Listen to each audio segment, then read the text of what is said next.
Scalise remains hospitalized after his near-fatal shooting at a baseball practice, some liberals in the media are attacking him and his party. MSNBC host Reid ripped the House Republican whip for not supporting gay marriage, backing the House repeal of Obamacare, and opposing a ban on semi-automatic weapons. Because he is in jeopardy and everyone is pulling for him, are we required in a moral sense to put that aside at the moment?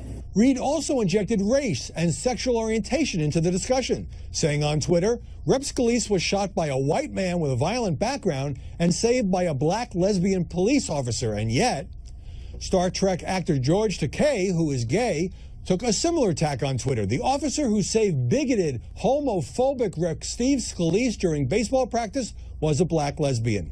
Such criticism brought a sharp rebuke from Reid's MSNBC colleague, Joe Scarborough.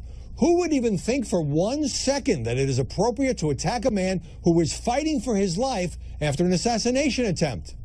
Jesse Benn, a writer for the liberal Huffington Post, seemed almost to condone the violence, tweeting, "What's more harmful, putting millions already on the margins more at risk via draconian policies, or shooting a racist lawmaker in the hip?"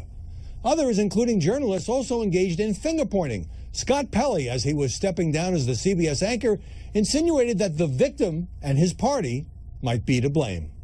It's time to ask whether the attack on the United States Congress yesterday was foreseeable, predictable, and to some degree self-inflicted. Self-inflicted? While Pelley pointed to inflammatory rhetoric on both sides, he devoted the most time to the president's heated criticism of the press. President Trump was asked whether he worried that that language would incite violence. His pause indicated it had never crossed his mind. And then he said, "No, that doesn't worry me."